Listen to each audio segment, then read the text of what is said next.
Channel 2's Late Show, a scattered-brain cop becomes a hero when he writes a book about his exploits. Don Adams stars in Confessions of a Top Crime Buster.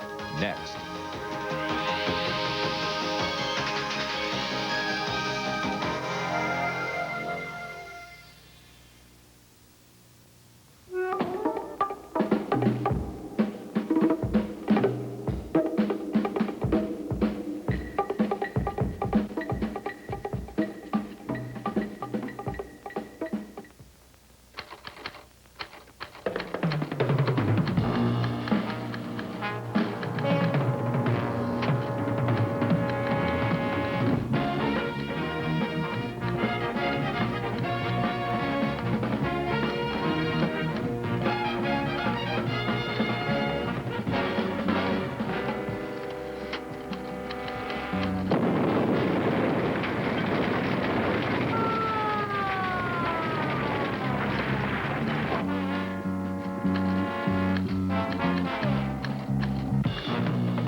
Enter.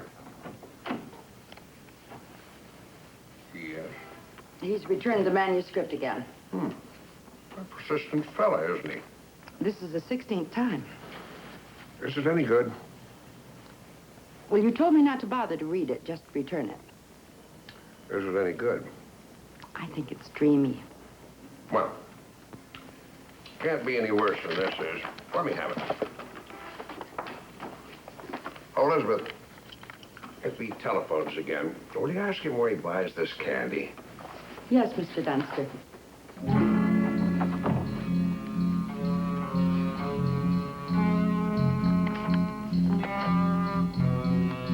The old saying that crime does not pay is based upon historical fact.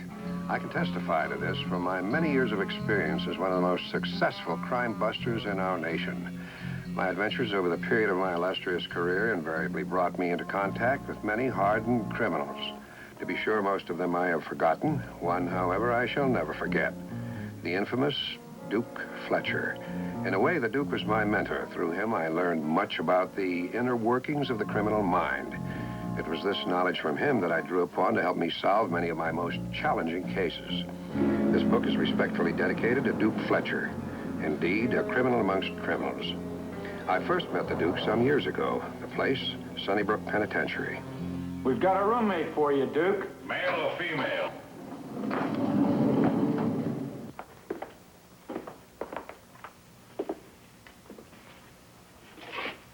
Hey, copper, don't forget to tell the chef I like my steaks rare. Yeah, I'll do just that.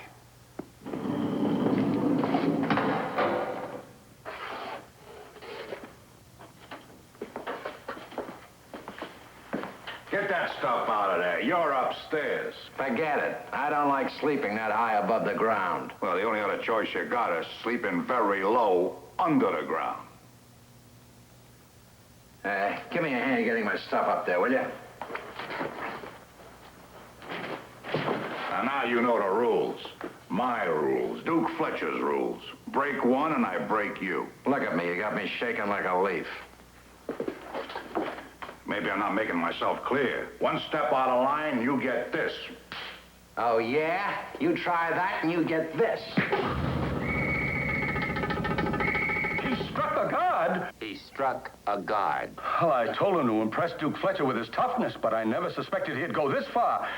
Okay, George, I'll call the warden and tell him to take Crook out of solitary confinement. Well, you'd better do it fast, see, because Fletcher is due to be moved to death row Monday morning. He'll probably try to make the break sometime between now and the end of the week. Yes, I'm aware of that, but you keep your eye on Crook. And the minute he learns anything about Duke Fletcher's escape, you call me.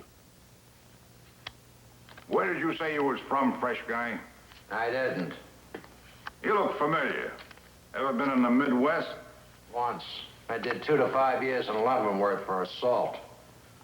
For assault, huh? That's right. Ah, right now, fresh guy. Who are you? Leavenworth's a federal pen. They don't put punks in there for assault. Not if you kidnap the guy first and then assault him. That's federal. I'll buy that. Now will you let go? I did let go. Oh. And I'm going to ask you one more time, nice. What's your name? Trevino. Rudy Trevino. Trevino? You any relation to Pete Trevino? He's my brother. Why didn't you tell me you was Pete Trevino's kid brother before? I'm sorry I told you now.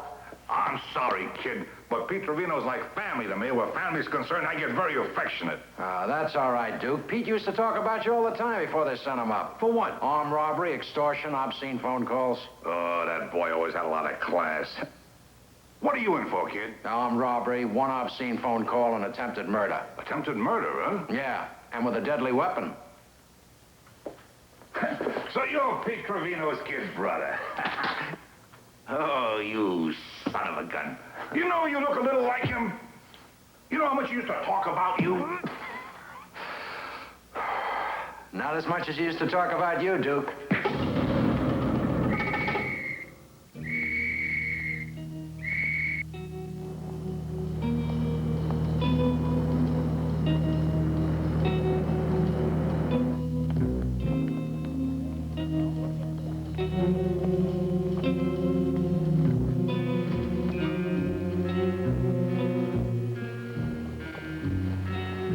I'll be back in a minute, Duke. Where you going, kid? I'm gonna go stretch my legs. Okay, go ahead.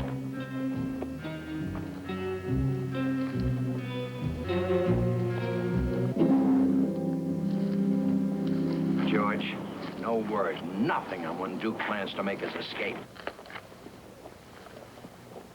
Never mind. 3 days. 3 days, and not one word from Crook about how Fletcher plans to make his escape. Today is Friday. That means it has to be sometime this weekend. Well, part of our plan worked. Fletcher's really taking the Crook. Treats him like a son. So he's bound to take Crook into his confidence sooner or later. But according to Robinson's last report, Fletcher has become so protective over Crook, he doesn't let him out of his sight for more than 10 seconds. So even if Crook does get the information, how is he going to relay it to Robinson? This could be trouble. Think about him. Crook has been a cop for the past 12 years. 5 of those years he worked in this department under me. He's been in tough spots before. Look at his record. You're right. That could be trouble.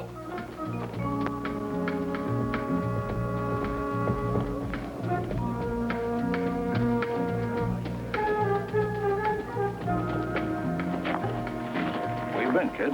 I've been casing the joint. It's a piece of cake, Duke. We can bust out of here with no trouble at all. Don't be impatient, kid. When the time comes to bust out, I'll tell you. Yeah, I got something I want to show you. What is it? The guys in the machine shop know I'm planning a break, and they made me this little going-away gift. You're kidding. Is that class, huh? That's terrific. I'm gonna put it away for now, though, but when we break out of here, I'm gonna use it on the getaway car. When will that be? Sunday night, while they're showing the movie in the recreation hall. We're going out through the ventilator shaft, and I'm taking you with me. Me? When did you include me in? When I break out of here and leave you behind, kid, you're like family to me. Well, thanks a lot, Duke. I appreciate that. It's been a long time since I had any family. I lost my folks in a car crash during Prohibition. Oh, I'm sorry to hear that, Duke. How did it happen? They were driving one of my beer trucks and it crashed through a roadblock. Oh, too bad. You must have taken it pretty hard, huh? I did. That's when I gave up bootlegging and turned to a life of crime. You seem to be a nice kid, so I'm going to give you a little education on how to make $1 the easy way.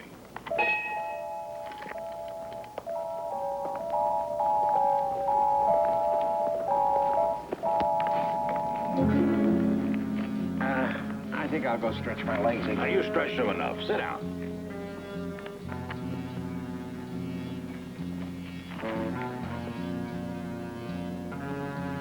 What's he giving me the peace sign for? What? Oh, charades. Ah, he's trying to get the message to me by charades. 2 words. First word, 2 syllables. First syllable. Sounds like gun. Sounds like... What do you keep doing that with your ear for? My ear, yes. Well, there's a fly buzzing around, Duke, and it's bothering me. Oh. Sounds like laugh. Fun. Fun. Ah.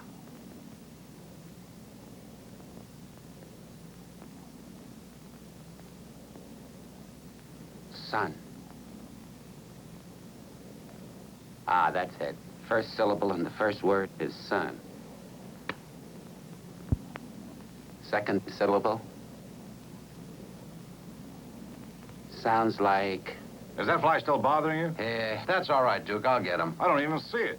Yes, well, it's more like a gnat than a fly. You can't see it. You just feel it when it gets in your ear.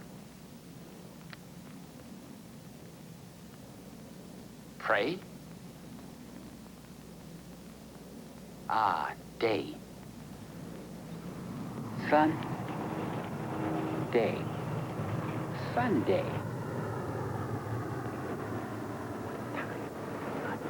What time Sunday? Second word sounds like... Night! Did I get it? What? The gnat. If it comes back again, let me know. I don't think it's going to come back again, Duke. There's nothing left for it to land on. Come on, kid. Time for lunch. So the break is scheduled for Sunday night, huh, George? How's Fletcher planning to do it? Well, he wasn't able to signal me how without blowing his cover. But I'm sure he knows. Where is he now? He just went into the mess hall for lunch. The minute they finish lunch, you signal Crook to proceed with Plan B. Right. He gets sick, we take him out of the cell and move him to the infirmary. Yes, and tell him to put on a good act. If he eats the food that they serve in this prison, he won't have to act.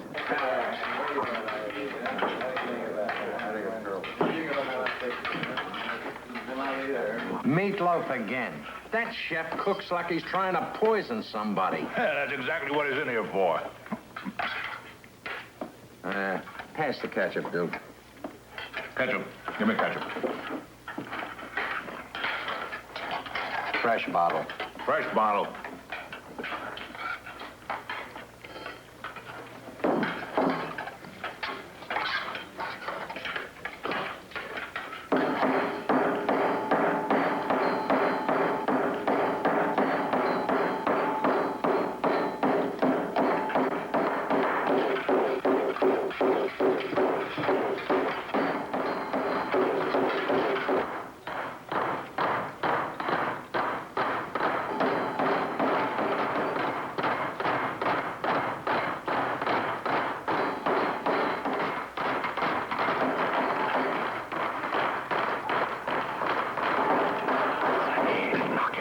I'm trying to, but it's stuck. Listen to that.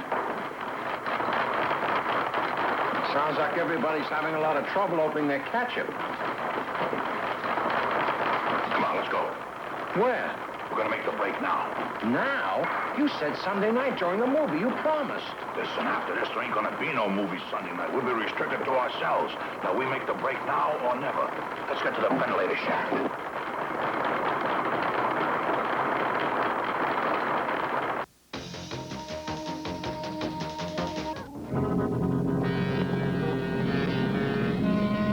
What did Crook say? Did he tell you why Fletcher was going to change his plans? He what? Thank you, George. What is it, Captain? Duke Fletcher just escaped. Today? Oh, but I thought it was for Sunday night. It was, but a riot broke out in the mess hall, and Duke Fletcher seized the opportunity and made his escape now. Where is Sergeant Crook? He went with him. But if Sergeant Crook went with him, then Fletcher must have him at gunpoint. On the contrary, Crook led the break.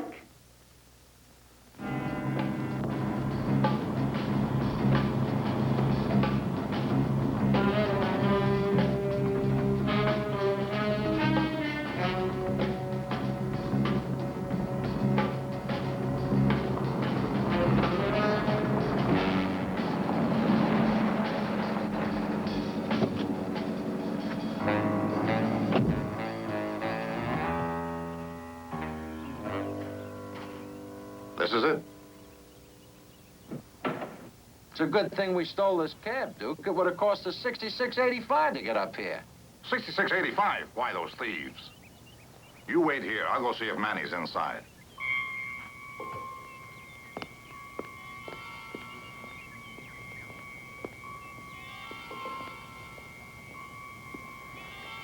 Manny? Manny, it's me, Duke.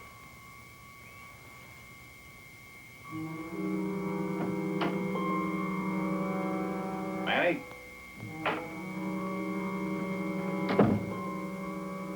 Manny, you here?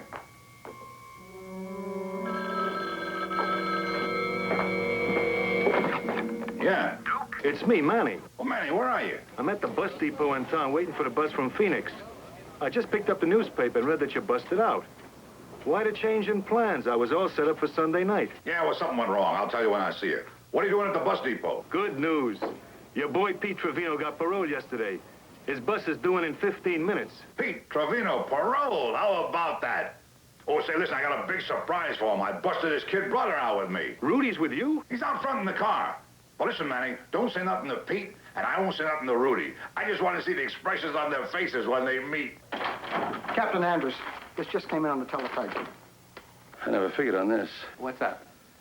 This just came in from Arizona. Pete Trevino was paroled there yesterday, and the warden has reason to believe he's on his way here to rejoin Duke Fletcher's gang. Captain, if what you say is true, then Lenny's on borrowed time. Right. We gotta move fast. Higginbottom, I want to stake out at the airport, the railroad station, and the bus depot. If Pete Trevino is going to rejoin Duke Fletcher's gang, he'll lead us right to him. I'll take the bus depot. Why will you take the bus depot? Because that's the way that Pete Trevino's coming from Arizona, by bus. Why do you figure that? He's a parolee. They always give a parolee a new suit of clothes and $10. The only way you can get here from Arizona for $10 is by bus.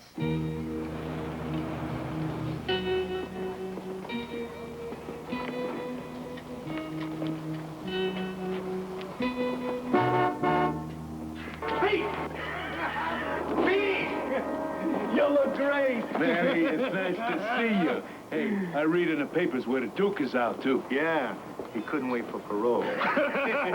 He's up at the cabin. He's expecting you. Captain, I was right. Pete Trevino just got off the bus from Arizona and was picked up by one of Fletcher's men. Follow him, George, and radio in as soon as you know the location. Roger and out.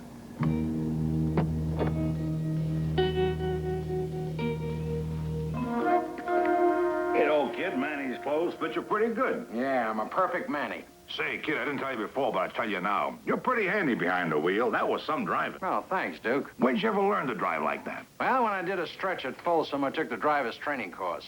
Huh? It was part of the rehabilitation program. Oh.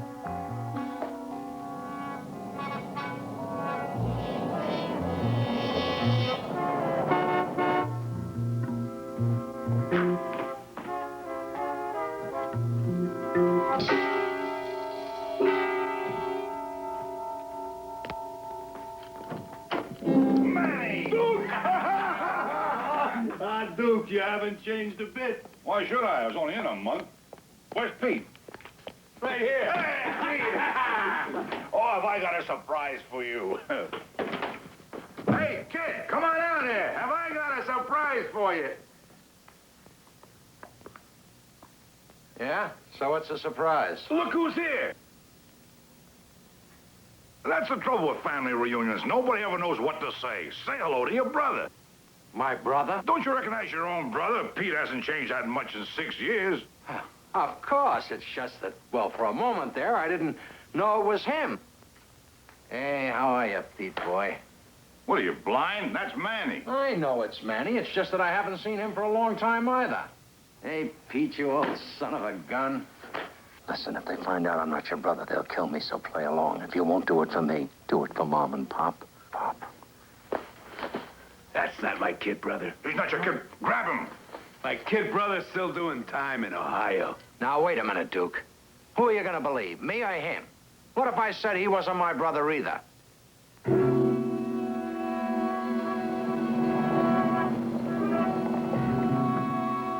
This is 8312 reporting. I spotted the cabin. It's sitting at the edge of the woods at Chico Pass. That's 2.5 miles southwest of Barrington Road. We read you loud and clear, 8312. All units are proceeding. Right. What do we do with him? Take him in there and finish him off right now. May I? No, not you. You just got parole. Stay clean a few days. You do it.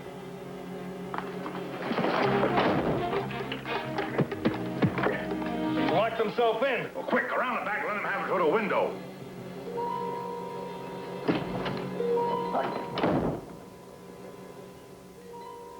Must be a cop. Hey, I recognize that car. He was behind me on the way up here. I could have sworn he turned off. We've got to take him and find out who else besides him knows we're here. Let's go. Hey, what about him? You keep. Come on.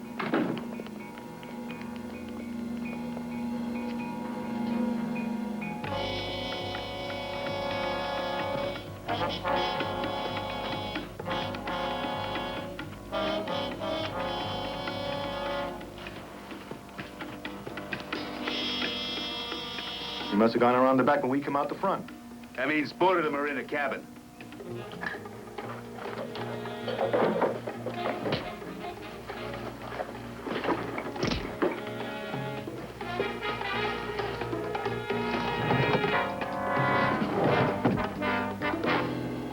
George, what are you doing here?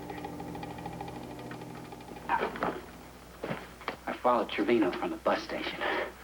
Where are they? They're in the other room. There's 3 of them. I think we can take them by surprise. They know I don't have a gun, but they don't know you're here. Okay. Move the chair away from the door. Quietly. When I give the signal, open it fast. Ready? Go.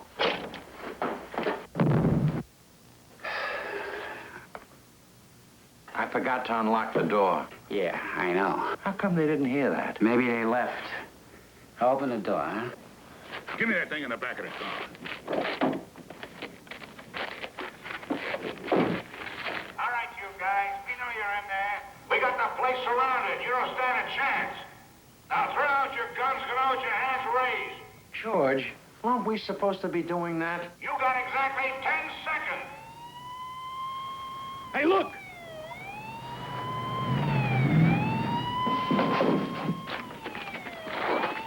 And over there! Here comes the cavalry. Let's make a run for the cabin.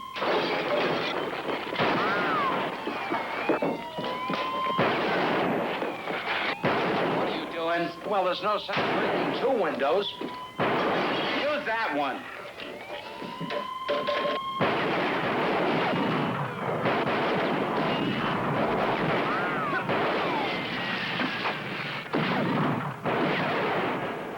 Let's get out of here. Where to? Up! Up! Up!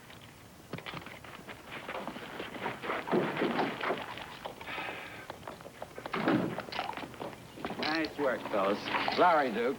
That's okay. I had it coming. This is what I get for being a fine human being. A fine human being? I gave you the benefit of all my vast knowledge about my business. When I broke out, I took you with me. I taught you all my trade secrets, put clothes on your back and food in your mouth. I bestowed all my tender love and devotion upon you. You forgot one thing. What? 10 minutes ago, you tried to kill me. Hey, I never said I was perfect.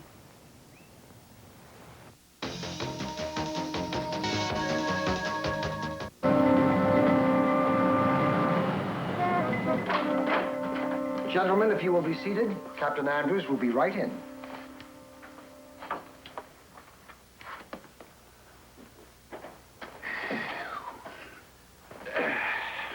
George. This is the big day. What big day? The day we finally get our commendation. I don't think we get no commendation. What do you mean we're not getting a commendation? How can you say that after all we did? How can we miss? Look, first of all, we served undercover in a federal penitentiary. Our lives were at stake every single minute of the day. Then I found out when Duke Fletcher was going to escape, and I broke out with him and went to his hideout. You followed Pete Trevino to the hideout and radioed back the location. Then you came in and saved my life, and we ended up capturing the whole Duke Fletcher gang by ourselves. Now, how can we miss? I don't know, but, we always seem to manage. Well, we'll see. Good morning, gentlemen. We have something that's just come down from the commissioner's office. Did you hear that, George? Yeah, I heard him. Take them bottom of the envelope, please. I've been instructed to read this to you. Here it comes, George. Now, the city is very grateful for the job you've done in the Duke Fletcher case. Thank you, Captain. But the state is in an uproar. You, Sergeant Crook, have been cited for starting a riot and leading a prison break. Also for stealing a cab at gunpoint and threatening the life of the cab driver. You then ran a roadblock, demolishing 2 police vehicles, cut across a private property, smashing through a barn, and side-swiping a cow. Pick up on page number 2. Here it is, sir. George, I think you may be right. About what? About our not getting a commendation. You then went 90 miles an hour through a farm field, setting fire to a haystack and completely demolishing a plowed field of kumquats. Upon re-entering the highway, you were responsible for 2 trailer trucks that jackknifed and overturned. One of them carrying bottled water and the other carrying laundry detergent.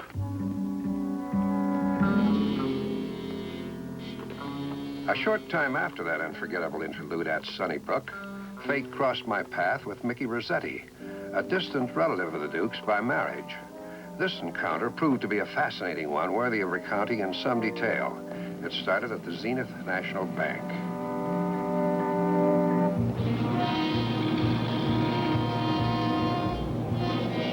You know what to do.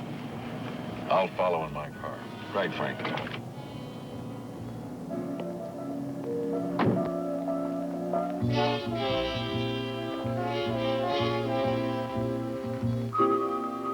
Some more mail for you, Mr. Mallory. Better read it now.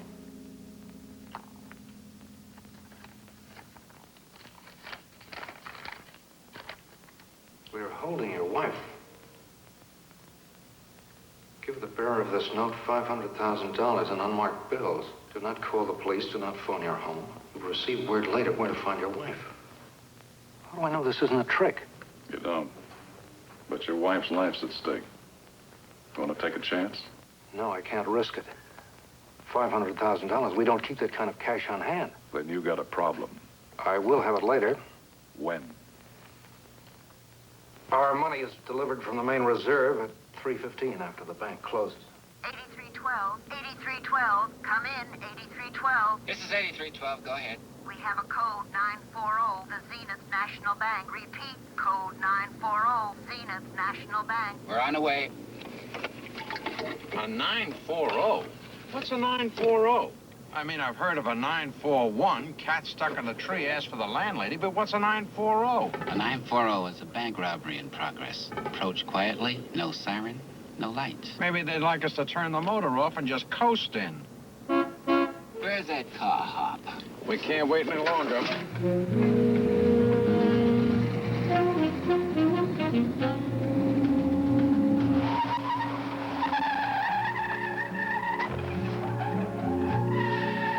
We'll give you a call later.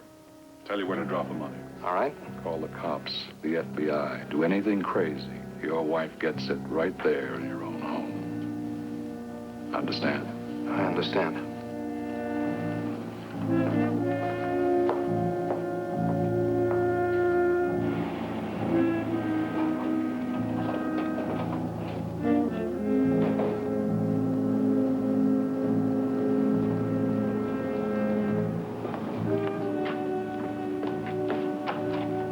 It's awfully quiet in there, George. Are you sure we got the right bank? Zenith National. Yeah, it's even spelled right. You go in this way. I'll go around the front. We'll have them covered. Right.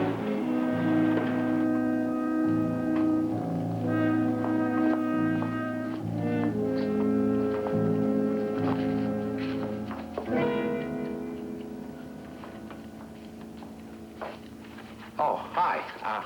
I think you've made a little mistake there, lady. 15 and 12 are not 26. It's 27.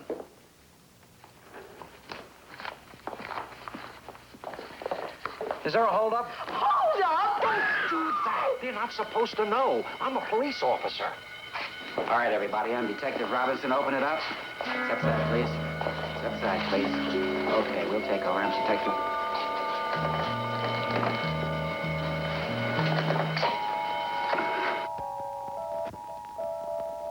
My advice to you, Mr. Mallory, is to go along with their demands. In the meantime, we'll do everything in our power to see that your wife is returned to you unharmed. But to wait until 3 o'clock, who knows what they'll do to her by then? Let me think for a moment. What Captain Andrews' suggestion makes a lot of sense, Miss Mallory. While you're waiting, would you like to hear how Crook and Robinson responded to that 940? Now, Higginbottom. If it's just a matter of the money, I'd be willing to pay the $500,000 right now. Oh, I don't think you'll have to pay the $500,000, Mr. Mallory. You don't? Why not? Because that's just their asking price. They'll probably take less. Crook, will you be quiet? Well, all I'm saying is that if Mr. Mallory negotiates, he can get his wife back cheaper. As it stands now, he's paying retail for her. Mr. Mallory, you get back to the bank, wait for the call. In the meantime, I'll put a plan into operation. All right. I'll leave everything in your hands. Thank you, gentlemen. Oh, what happens now, Captain? All right, Crook, Robinson, get out to the Mallory house, gain access, try to apprehend the suspects before they harm Mrs. Mallory. Now, that's not going to be easy, Captain. The minute they spot us, they're going to... Well, how can they spot you if you wear a disguise? What kind of a disguise? Any kind of a disguise. You're a detective. Use your imagination. You've been on assignments like this before. No, only once before, Captain. That was when all those muggings took place in the park. Well, use the same disguise you used then. Forget it. George and I aren't going to put on those garter belts again for anybody. Look, I don't care what kind of a disguise you use, just as long as you look like people who have a right to be there. A mailman. A mailman wouldn't attract any attention. That's a very good idea, George. Okay, that settles it. George and I will go to the Mallory mansion disguised as mailmen. You can't both go there as mailmen. A mailman has his individual route. Well, how about this? George will go disguised as a mailman, delivering a package, and I'll be inside the package. I'll accept that on one condition. And what's that? That marked on the box, it says, do not open till Christmas.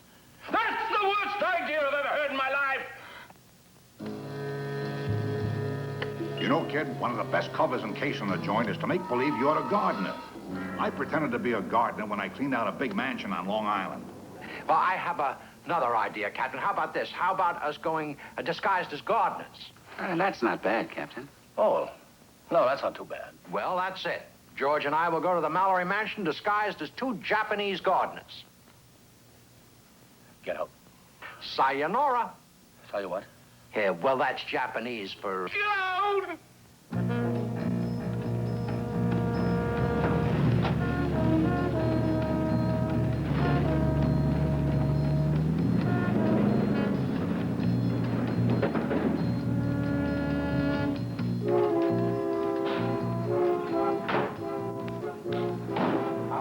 You start clipping the ivy and make your way back towards the back of the house.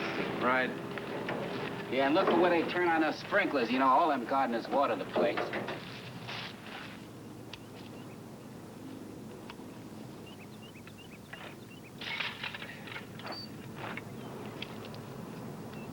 What are you doing? I'm cutting the ivy. One leaf at a time. Lenny, we're supposed to look like we know what we're doing. You ever see a professional gardener cut one leaf at a time? What do I know about professional gardeners? Maybe we should have been encyclopedia salesmen.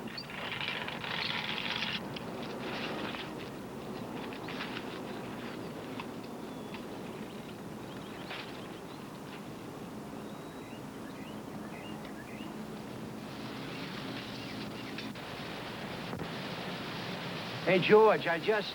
Turned on the sprinkler. Now turn it off.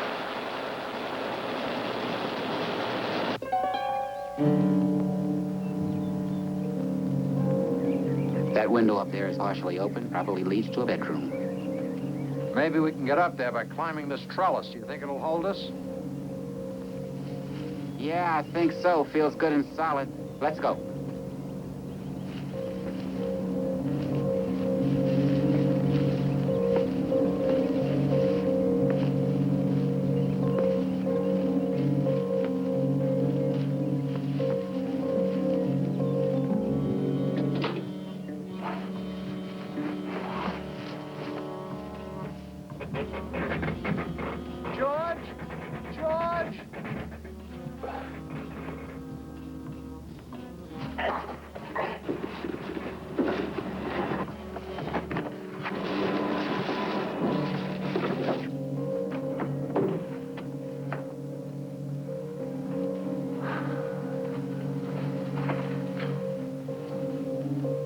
That's the worst-looking wallpaper I ever saw. I'll check in here.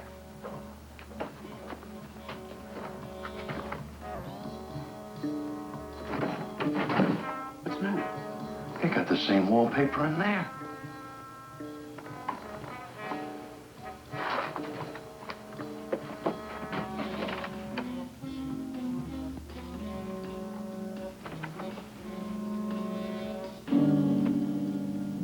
If I were you, I'd sign it, Mrs. Mallory.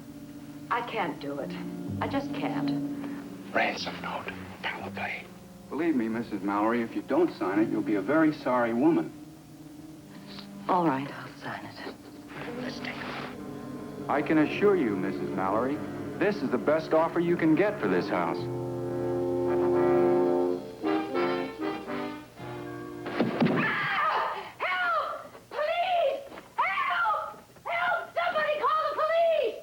Well, George, what do we do now? A whole lot of apologizing.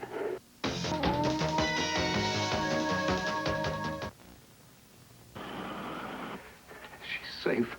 That's the best news you could bring me. We have even better news. She may have an offer on your house. As soon as those 2 real estate salesmen cool off. Then the ransom note, the threats, they were all a hoax. That's right.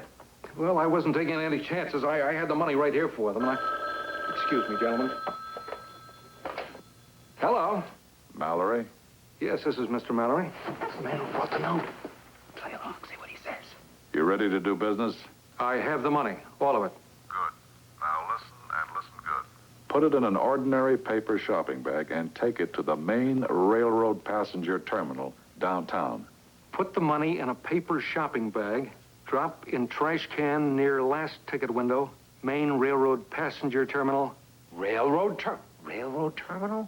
He sure picked a nice deserted spot. And Mallory, while I'm picking up the money, there'll be somebody keeping your wife company. Now, if the money isn't there, or you try anything cute. She gets it. Yes, I understand. Now, hold on. Somebody who wants to talk to you. He's putting someone else on the line. Get all the information you can.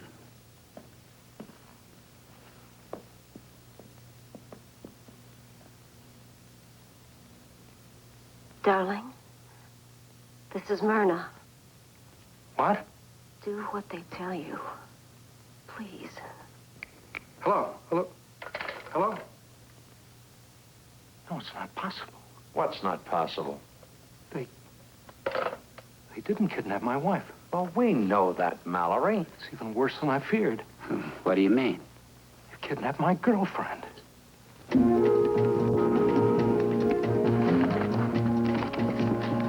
$500,000. That's a lot of money to shell out. That's because he didn't negotiate. It's not too late, Mr. Mallory. If you call him now, I'll bet you can get her back for $400,000. The money doesn't matter. I'd never forgive myself if anything happened to Myrna. I love that girl. What about your wife? Well, I love her, too. She's a wonderful person. Everybody loves my wife, even Myrna. How's everything going, gentlemen? Fine, sir. The money's all packed and ready. Good. Let's run down the plan now. Mr. Mallory, you're to take the ransom money to the railroad station, put it in the trash basket just where they want it. All right. Don't talk to anybody, and don't try to remain there to get a look at the pickup man. I understand. While you're dropping off the ransom money, Crook and Robinson will try to spring your lady friend. And once she's safe, we'll go after the suspects and the ransom money. Don't let them hurt Myrna. We'll do our best. Crook, show Mr. Mallory out. Yes, sir. Oh, by the way, Captain, I'd appreciate it if we could keep it quiet about Myrna. I mean, a man in my position. You understand? Yes, I understand, Mr. Mallory. And you can expect the utmost cooperation from the men in my department. Thank you. Mr. Mallory, you can depend upon George and I. No one will ever find out you have a mistress. Crook! Do you realize what you just said? Did I ever give it his attention for a minute, please? What I just said about Mr. Mallory having a mistress. Mum's the word.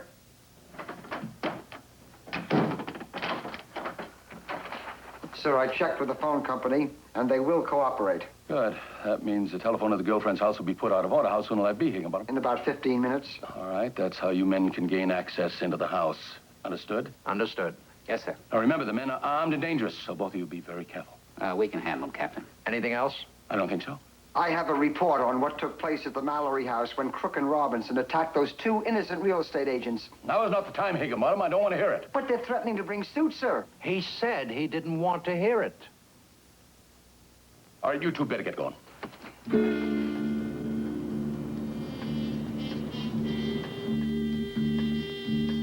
It's almost time, Mickey. I'm gonna take off. Okay, Frank.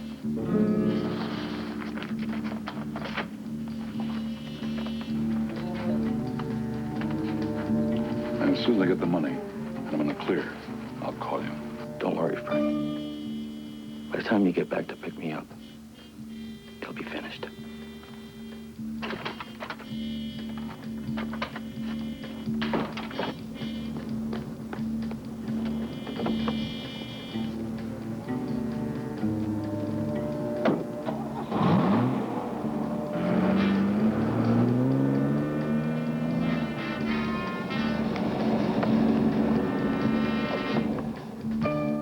Give me 10 minutes. Right.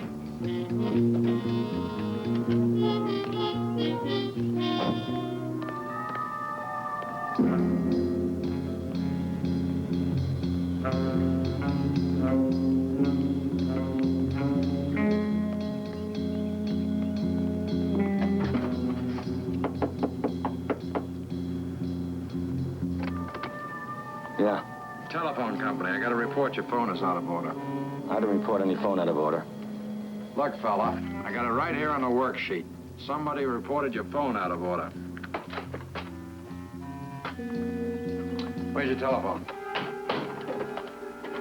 Nice place you got here. Make it fast. I'm expecting an important call. The trouble's in your main junction box. Where's your basement? Right this way.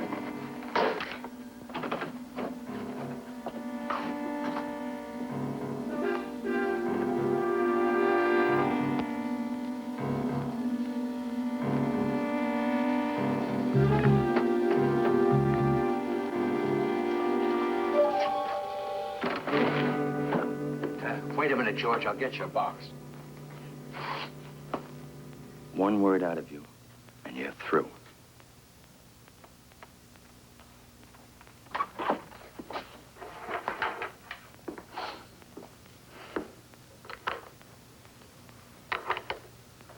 Ready? All set. Special Operator 41, police business. Urgent. Operator 41, Sergeant Robinson. Now, place number 555-4386 back in order. Right. Thanks. Phone will be working again in 3 minutes. Okay, I'll leave. You stay hooked onto the line. When Frank calls and we find out his getaway plans, we'll rescue the girl and go after him. Got it. You shouldn't have any trouble. If you do, just give us a call. Thanks.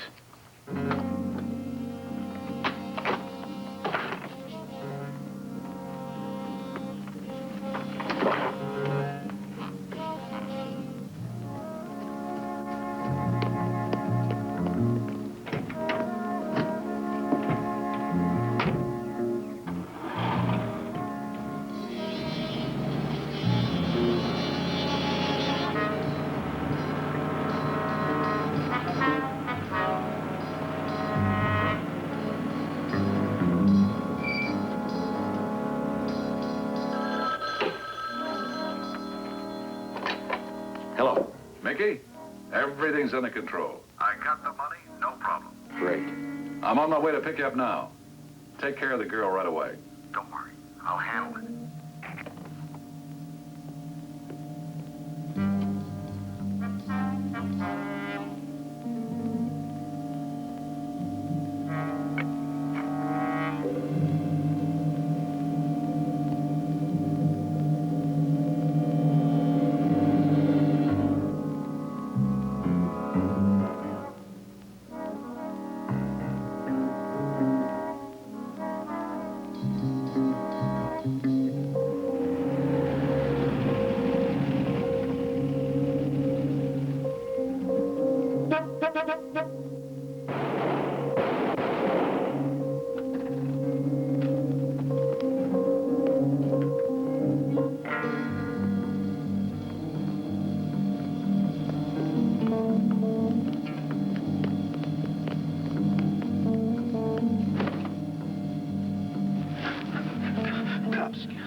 Not without you.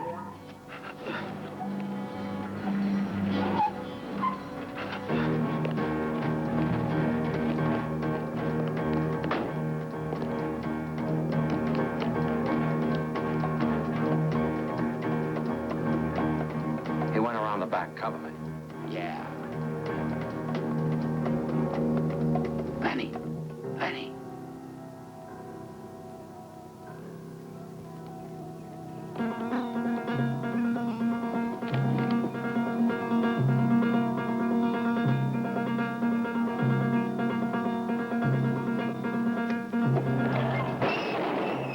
right, come out of there with your hands up. Come on, move.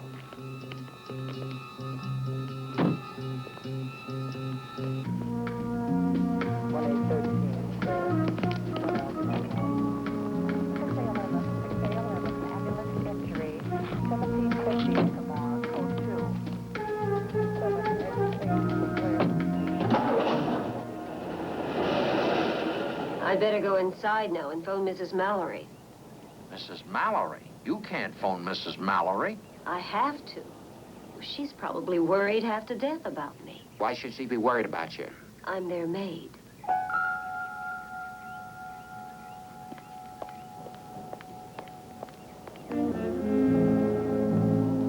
So that's who Mallory's been running around with, their maid? Well, I've heard of people going to a lot of trouble to hold on to their health. But this is ridiculous.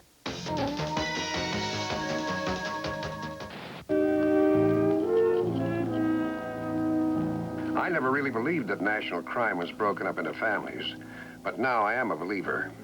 It seemed that no matter where I would turn, I would bump into one of Duke Fletcher's relatives. This time it was Margot Delaney, the Duke's niece, and Landau Lewis, the Duke's cousin on his mother's side. To say the least, these two were very colorful characters, as you will soon see. And the City Council has once again defeated the mayor's request for a new convention center. Meanwhile, the murder trial of Roy Simon, underworld chieftain, moves into its 4th day, with the district attorney promising a quick conviction when he calls his key witness to the stand sometime tomorrow. For security purposes, the identity of this key witness has been kept a well-guarded secret.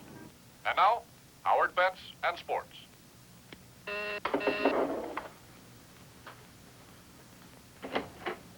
Oh, hi, George. Come on in. Hi, Lenny. What are you doing here on your day off? The captain asked me to come over here and give you this. Oh, what is it, a letter? Not quite. A subpoena. The Roy Simon trial. You're scheduled to testify for the prosecution tomorrow. No kidding. I was just hearing about it on the radio. So was I. You are the key witness that they were talking about. Me? You're the one that saw Roy Simon fire the shot that killed Dan Gerber. How come they asked you to serve the subpoena? Well, they figured since I was coming over here anyway. What do you mean coming over here anyway? Today is our day off. Supposed to be our day off, but the captain wants to see you in his office right away. Why, what's up? You'll find out when you get there. Well, do you know what he wants to see me about? Yeah, I know, but I can't tell you. What do you mean you can't tell me? It's the captain's orders. He wants to tell you himself. I'm sorry, Lenny. I can't tell you. Well, if you can't tell me, can you at least give me a hint? No, but I can give you the keys. You drive. You know, I think it's pretty lousy when two guys who've known each other as long as we have, and one guy can't give the other guy a hint. Get in the car and start driving. We're late.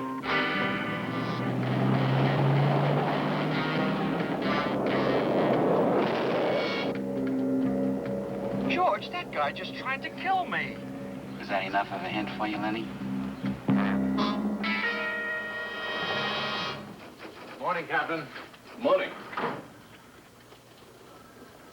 Well, glad to see you got him here, George. How'd it go? Fine.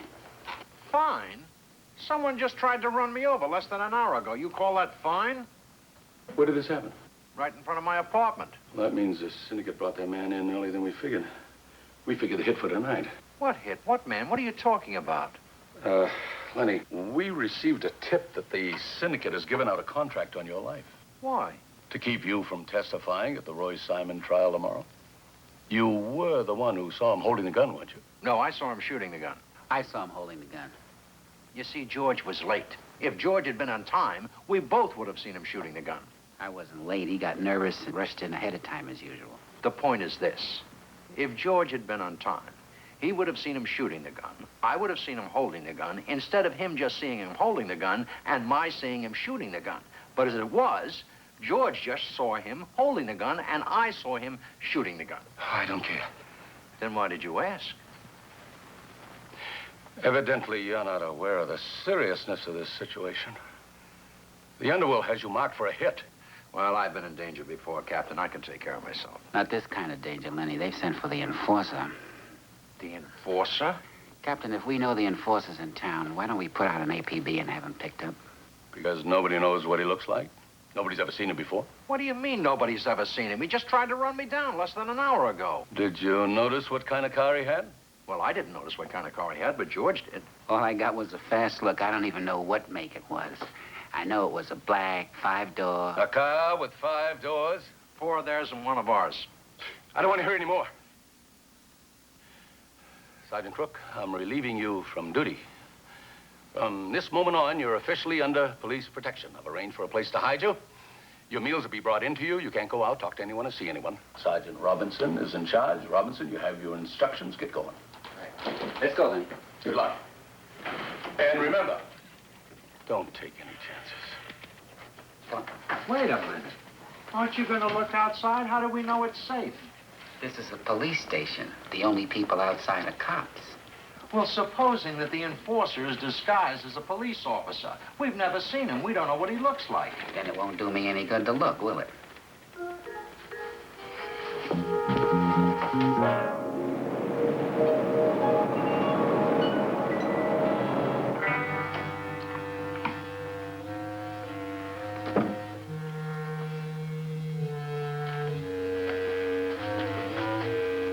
I missed him with the car. Yes, we know. That little creep can move pretty fast.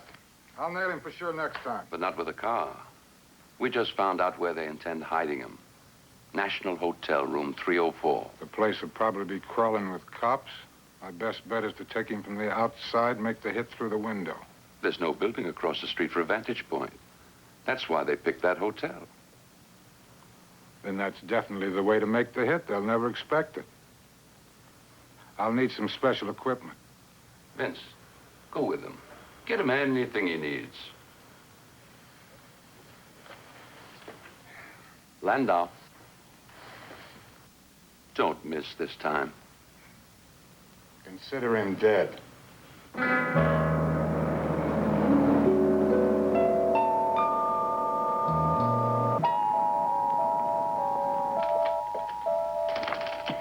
Is everything all right? Yeah, where were you? We were getting worried. Went home to change and pick up our guns.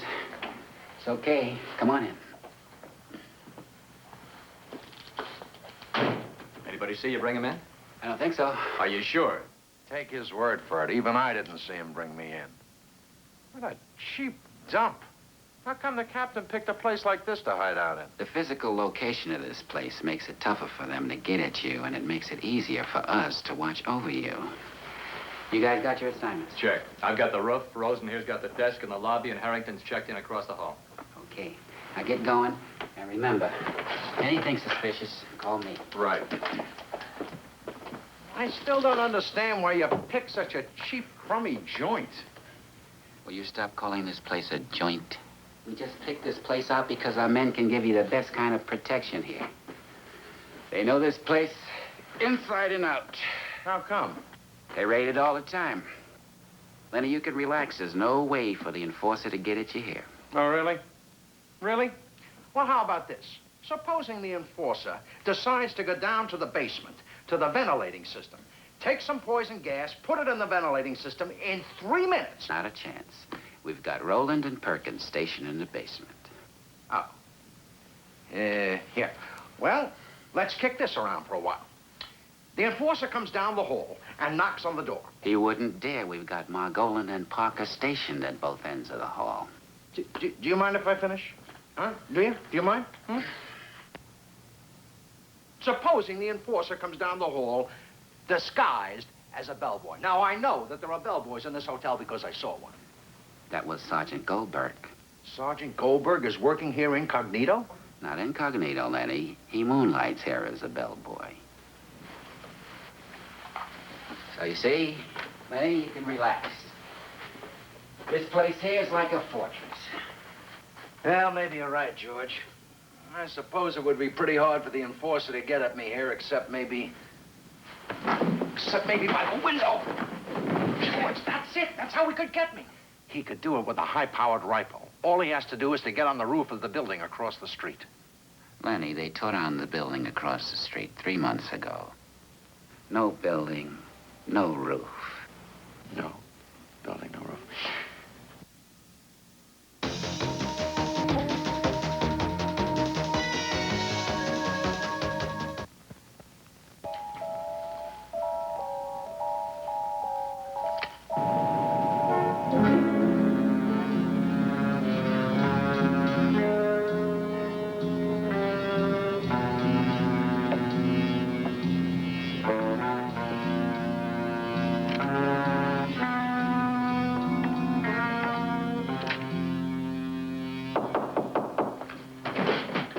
Relax. That's probably Rosen with the food. It's the first good hand I had. Who's there? It's Rosen. I brought your lunch. See? Let's not take any chances. I'll cover you. Hey, Benny. Hi, George. Here are your hamburgers. Thank you. And your coffee. Sorry, Rosen.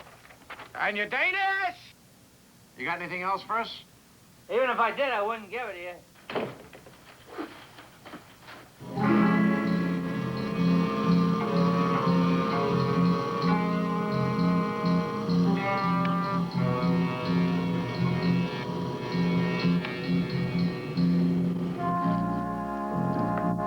I don't know if it's the coffee or what, but it sure is getting warm in here. I'll open the window.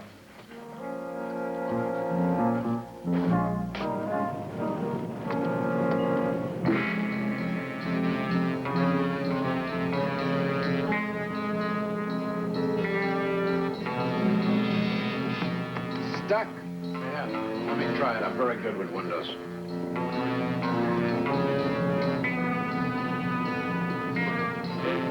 You're right, it is stuck.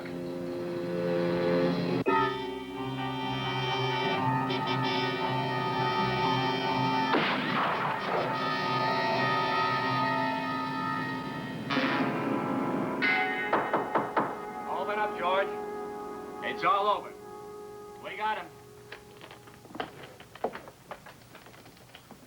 You got who? The enforcer. You're kidding. We were lucky. Never would have spotted him if the captain hadn't gotten that tip. One of our informers? Don't know. Anonymous caller. The captain got word to us just in time. A couple of more seconds, and Lenny here would have taken it right through the window. I phoned the captain and filled him in, and he feels that since the enforcer's out of the way, there's no point in keeping Crook under protective custody. You can go home, Lenny. Well, that's great. Thanks, fellas. Appreciate it. Well, I'm glad I don't have to spend the night in this joint. Okay, let's go. I'll drive you home. You know something, George? I'm lucky to be alive. You know something, Lenny? That bothers me. It bothers you that I'm alive? No, it bothers me that the enforcer didn't find a better way to make his hit. Are you kidding? It was almost successful. Yeah, that's what I'm talking about. The enforcer's never failed before. You know, kid, if you ever have to bump anybody off, get a woman to do the job. No one ever expects a hitman to be a woman. Where's Crook now? They dropped him off at his apartment an hour ago. He's all alone. Send in the enforcer.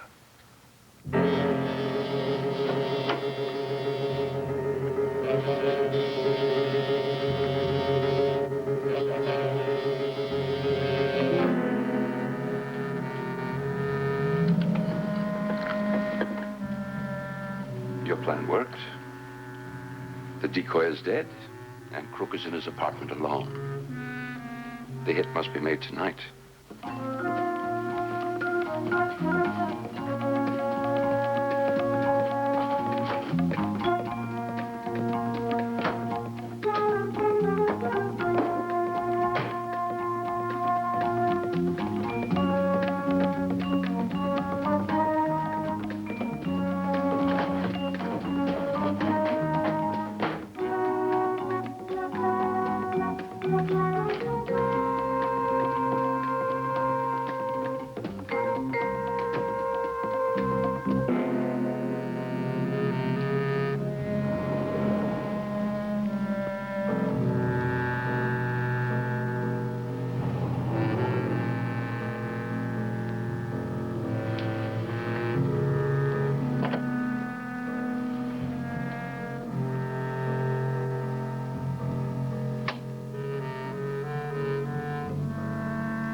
sorry to bother you, but I'm your next door neighbor, and... Very good.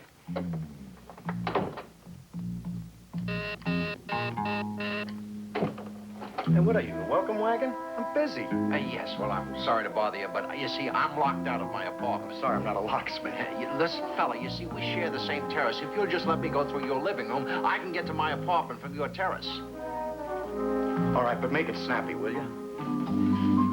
Oh, how do you do? I'm sorry for the intrusion.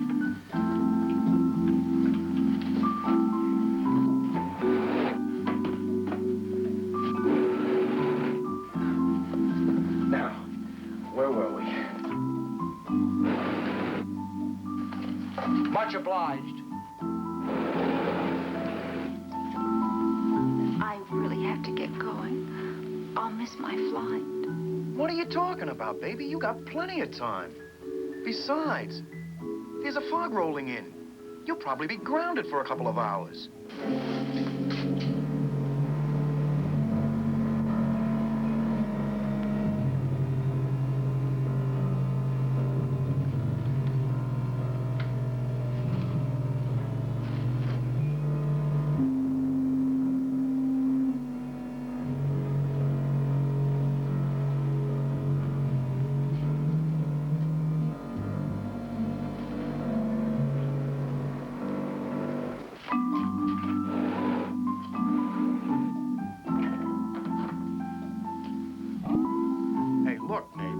Fella, I'm in a lot of trouble. There's a woman in my apartment. Well, what do you think this is, a throw pillow? The woman in my apartment wants to kill me.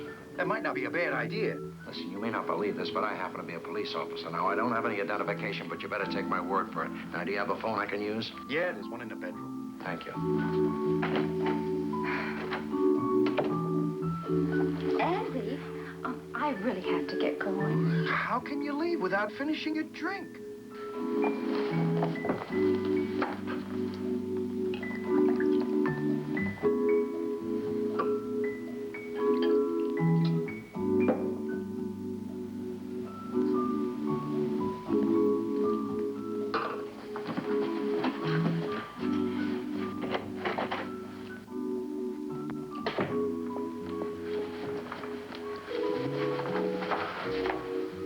Andy. 33rd Precinct, may I help you? Yes, he's here. Hold on. Detective Robinson? It's your partner. He sounds urgent. Lenny? George, get over here right away. I think the enforcer is waiting for me in my apartment. What are you talking about, Lenny? The enforcer's dead. No, George, the decoy is dead. The enforcer is waiting for me in my apartment. I'm calling from the apartment next door. Okay. Stay right where you are. I'm on my way.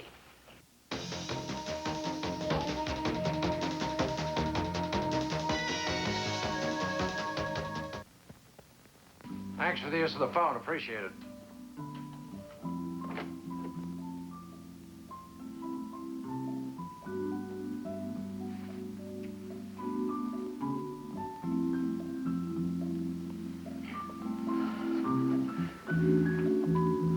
What's the matter? Won't you fit? I have to watch the hallway. I'm expecting my partner. Couldn't you watch the hallway better from the hallway?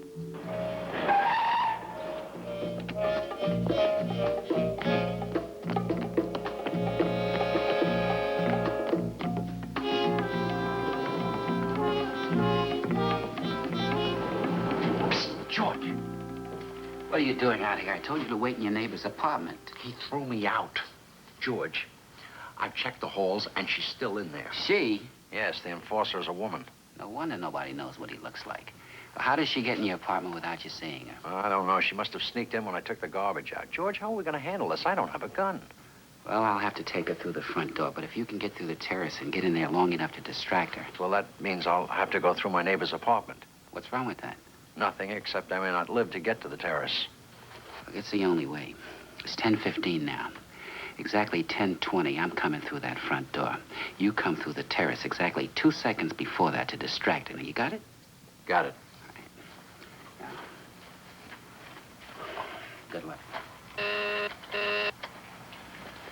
It's open. My friend just got here. Oh, well, that's nice. Mine's just leaving. Look, I have to use your terrace once more. This will be the last time, I promise you. I'm sure you know the way. Thank you.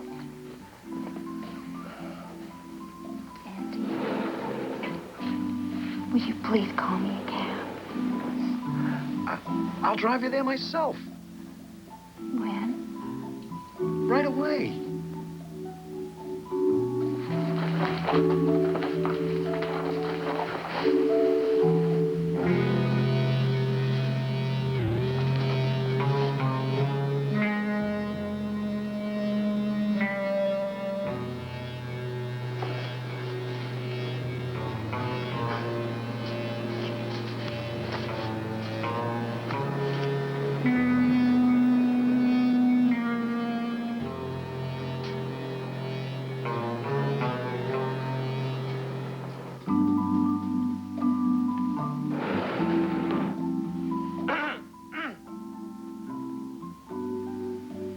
Excuse me a second. I'm gonna kill him. Could I borrow your watch?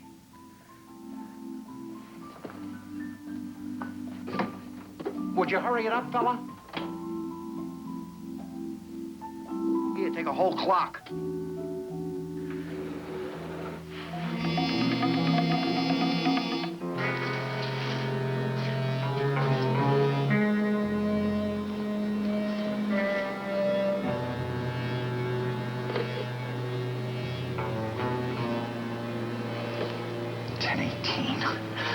That leaves 2 minutes. It was 10:18 when he pulled the plug.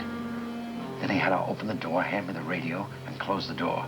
That must have taken another 20 seconds. That leaves 1 minute and 40 seconds. Except that it just took me 20 seconds to figure that all out. If I shut up and start counting right now, I'll have 1 minute and 10 seconds left. Less the 10 seconds it took to say what I just said. Okay, that leaves 1 minute to go.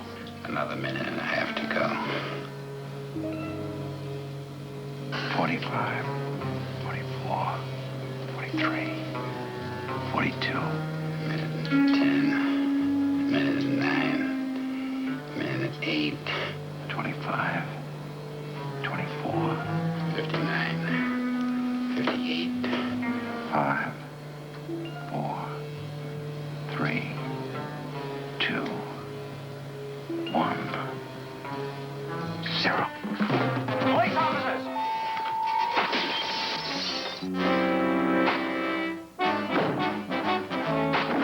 Reach! Okay, hold right there, lady.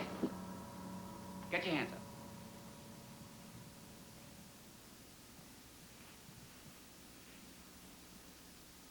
What kept you? I was on time. You were early as usual, and this time you almost got me shot.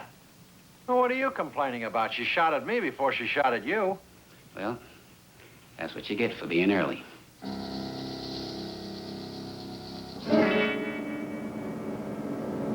Are you sure you don't need any help, George? I mean, I could just get into something and go downtown with you. I'll be fine. You just take it easy and get a little sleep. Remember, you got that trial tomorrow. Well, good night, George. Right. Good night, Lenny.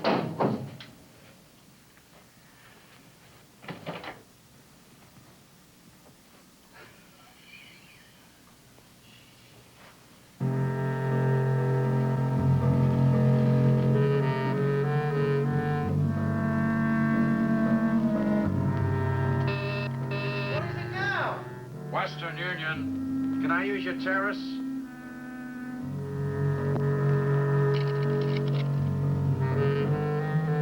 Roy Harris was not exactly a member of the Duke's family, but it was through him that I met Jennifer, the Duke's sister. I really didn't like Roy Harris as a person, but you might say that Jennifer turned me on. If the circumstances had been different, who knows, I might have ended up as the Duke's brother-in-law.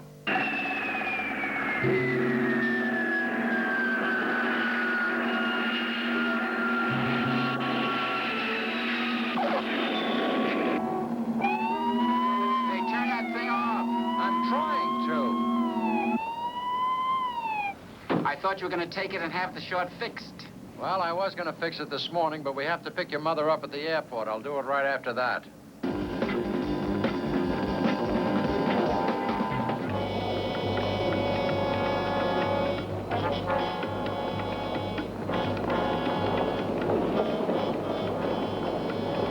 Passengers should be coming in any minute now. Let's wait over here.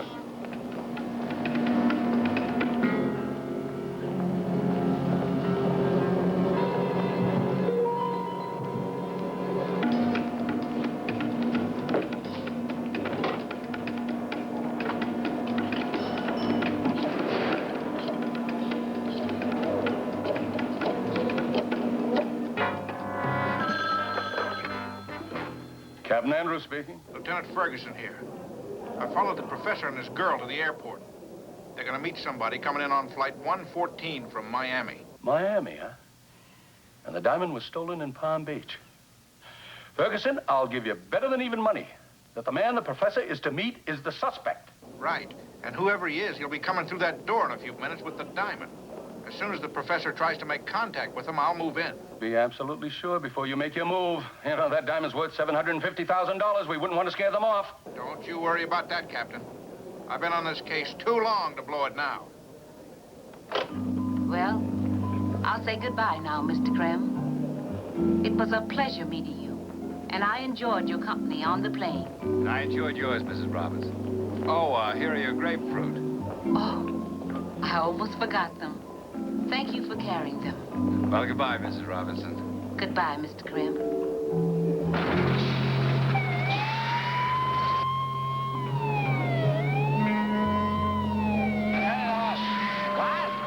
I said, turn it off! It's the police. We'd better get out of here.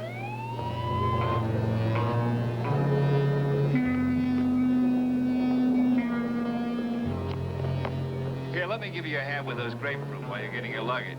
Oh, Mr. Krem, thank you so very much. Skycap. That tan large bag there, that one's mine.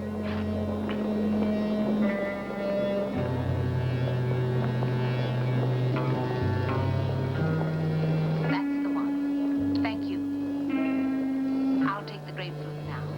And thank you again. You're welcome. Oh, don't forget, if you'd like a nice home-cooked meal while you're in town, you're more than welcome. Just give me a call. I'm in the book.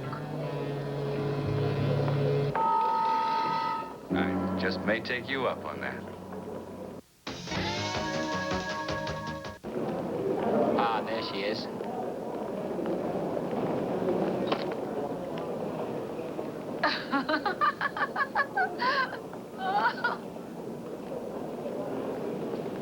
Hi, Mrs. Robinson. Hello, Lenny. Welcome home.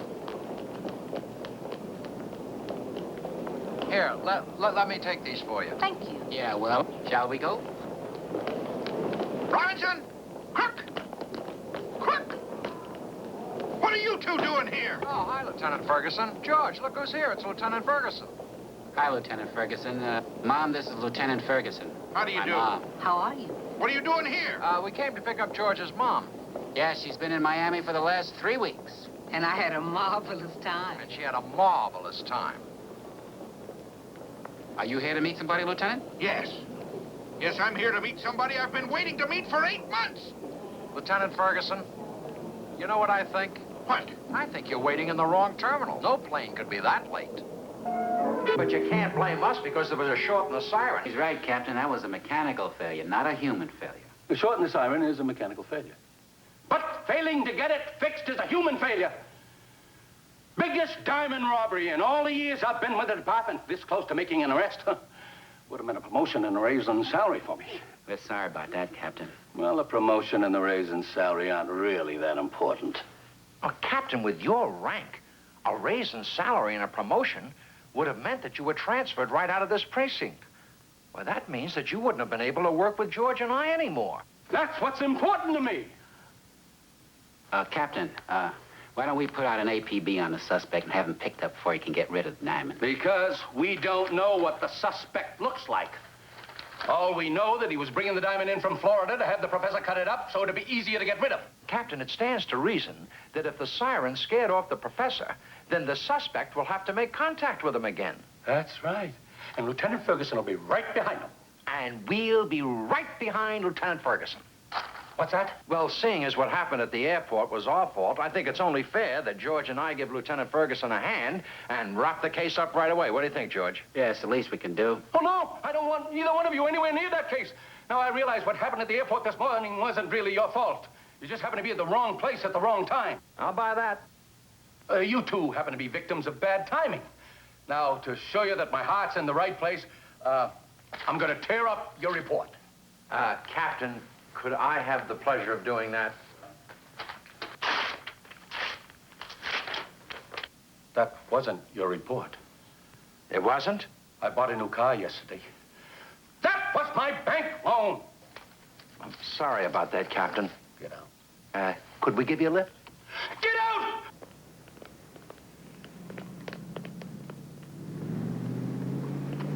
You feel like driving? I'm not driving that car till the siren's fixed, which is what we're going to do right now.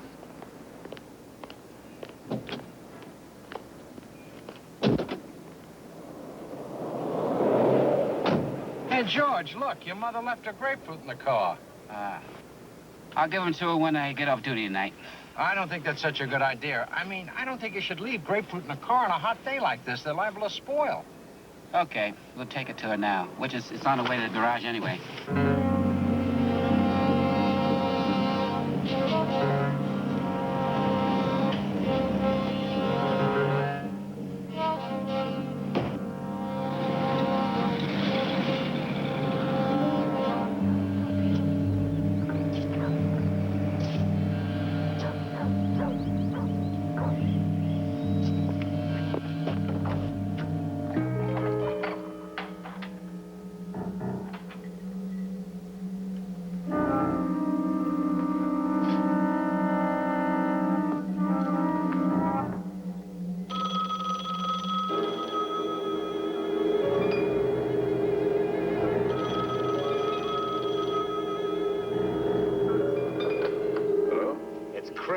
Why weren't you at the airport? I was at the airport.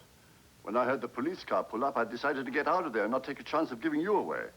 Do you have the diamond? No, but I know where it is. What do you mean you know where it is? In a grapefruit? Oh, you'll fill me in when we meet. Where are you now? I'm across the street from the old lady's house. It's at the corner of Weiskopf and Schiller. Now, all I have to do is get the grapefruit away from her. But she'll recognize you from the plane. Look, you better let us handle this. Don't do anything till we get there. All right, but make it fast.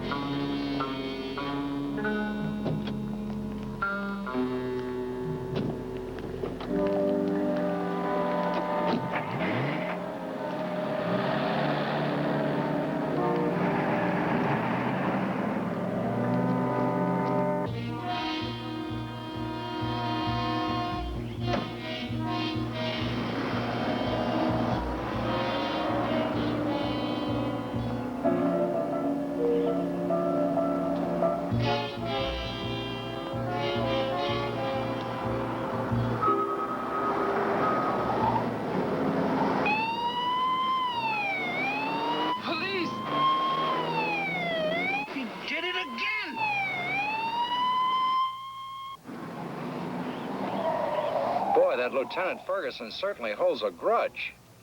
Ferguson? Yes, he just drove by here and shook his fist at us. Honey, I'm beginning to get a terrible feeling. I think we did it again. They did it again? They did it again!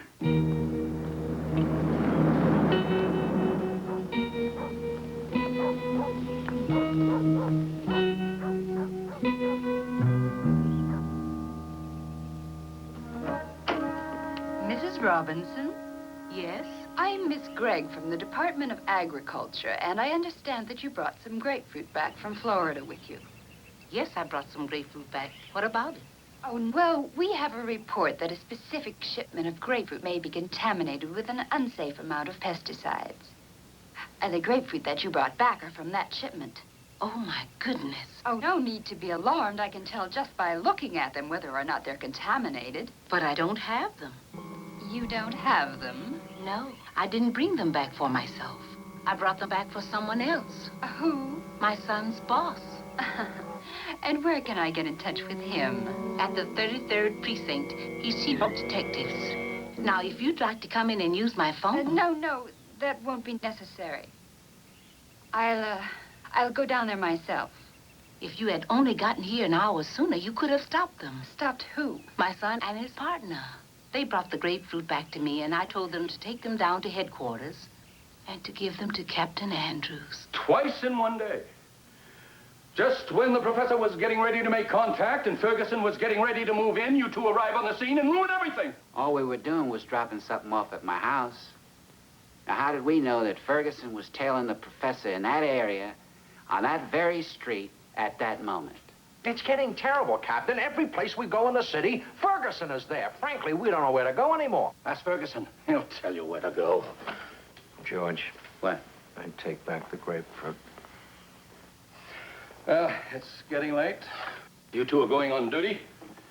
And I'm going home to spend a quiet, restful evening, the kind I usually spend when you're not on duty. Now, do me a favor, both of you, and stay away from Lieutenant Ferguson. You know, if the French Foreign Legion was still in existence, we would have lost Ferguson today.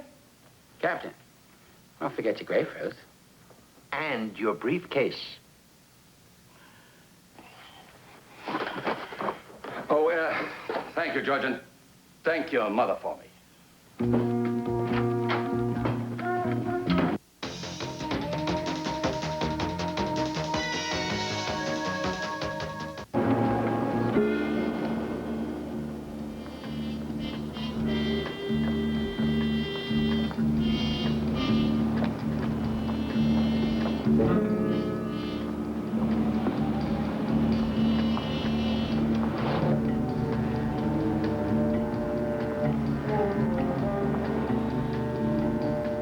Professor, look. It must be him. He's got the grapefruit.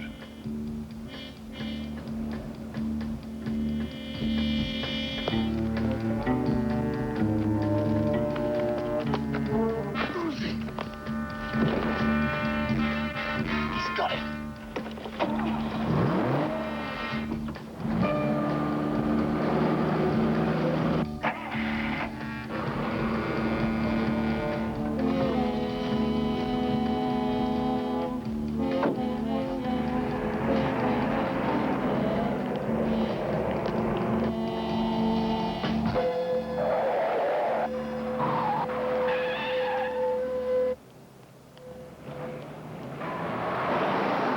Lieutenant Ferguson? Yeah, I'd know that fist anywhere.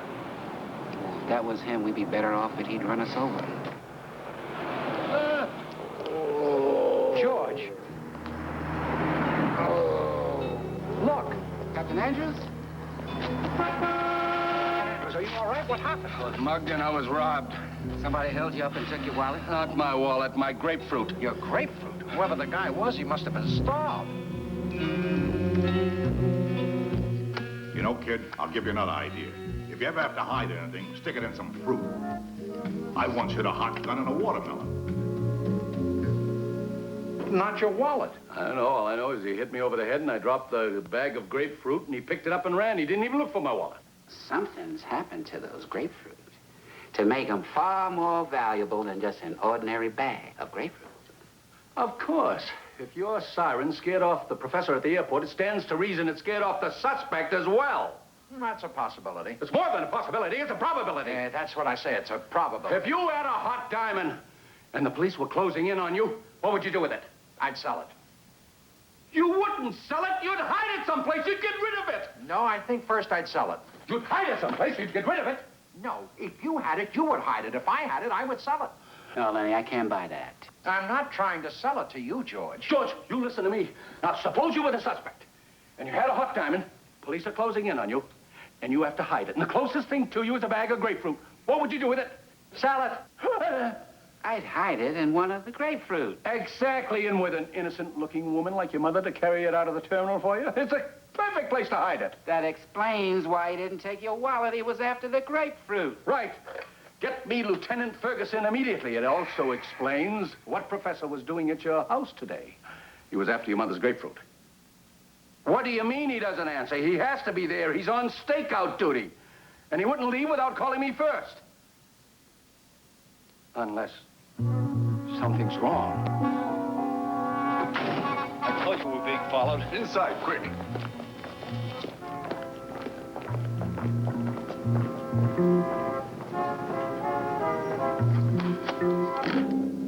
I don't understand it. That's the last of the grapefruit, and there's still no diamond. Could it possibly have fallen out of the grapefruit while somebody was carrying the bag? No, I pushed the diamond all the way to the core, and I pressed it closed. It couldn't have fallen out. Jennifer, I think we could do with a drink. Well, I know I could.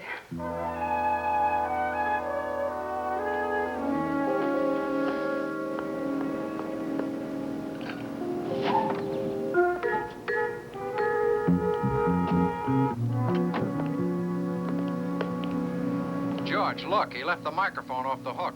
It looks like he started to answer the captain's call and sudden stopped it, huh? We better get up there fast. Right. What are you doing? The keys. In case they get away from us, they won't get far. Ah, nice work, Lenny. I'll go on up to the penthouse. You phone headquarters for assistance and meet me up there. Okay, but don't try to take them alone. Wait for me. Jennifer, let's get out of here. Not the elevator, the stairs.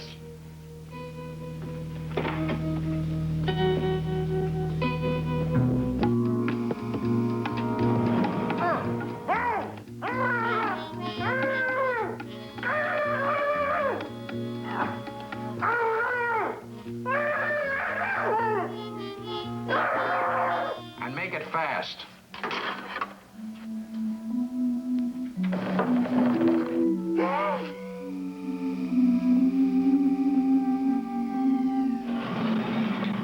What are you doing here? Somebody pressed the button for the elevator before I could get off. Now, come on, Ferguson's up there bound and gagged.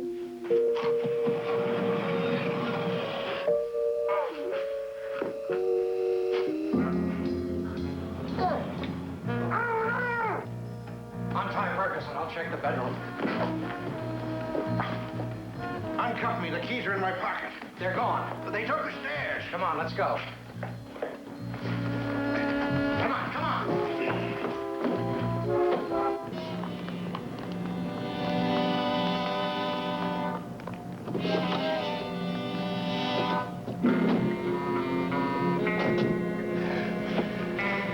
Well, what are you waiting for? The keys are gone.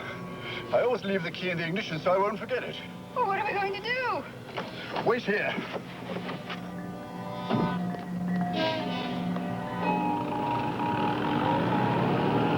Come on.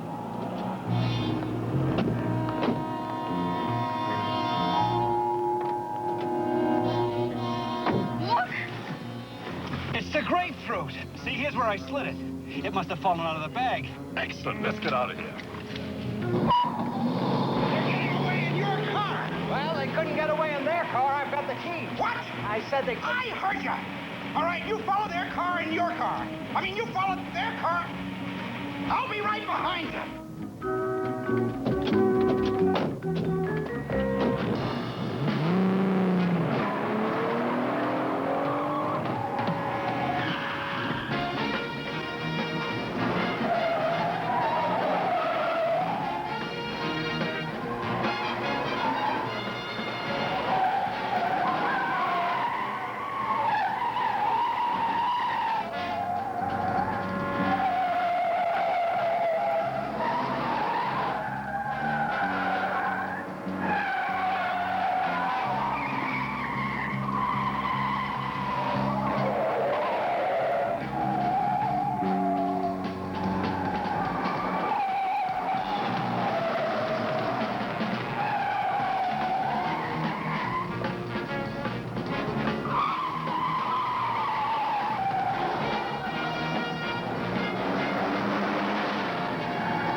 shit out their tires. Are you crazy? Those are our tires. We just had them put on last week. They cost a lot of money.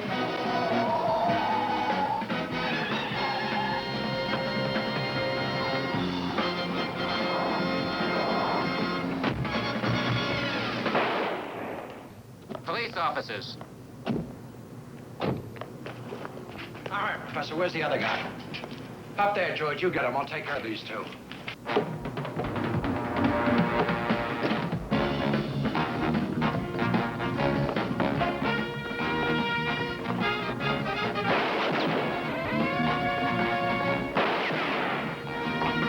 Where's Robinson?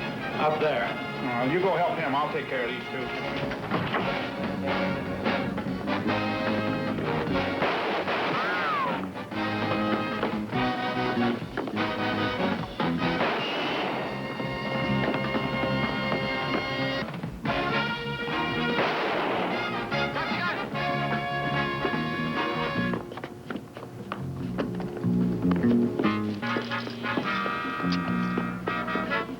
Are you all right? Yeah, I'm fine, but the grapefruit fell over the edge of the building. Well, I'll get it. It shouldn't take too long to recover. On second thought, I take that back. It may take longer than I thought. Why? Take a look.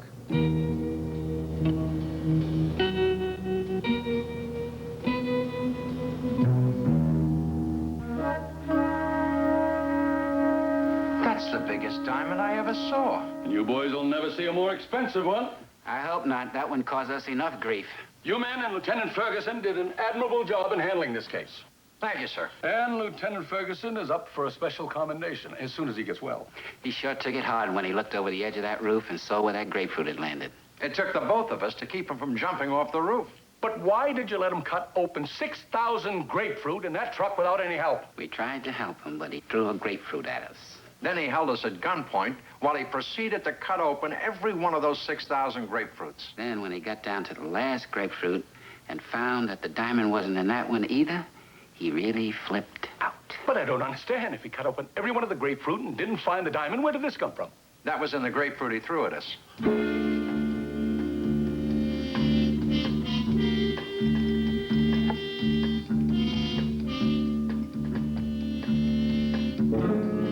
Duke Fletcher proved one thing to me over and over.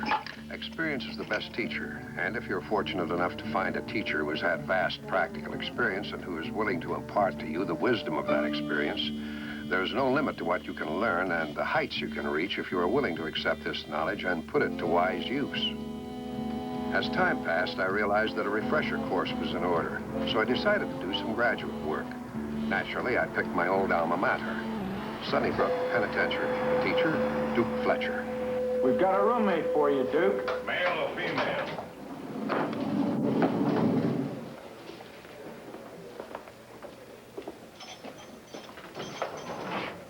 Hey, copper, don't forget to tell the chef I like my steaks rare.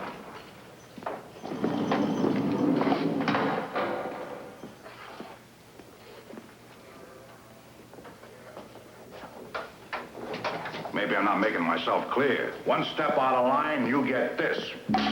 Oh, yeah? You try that and you get this.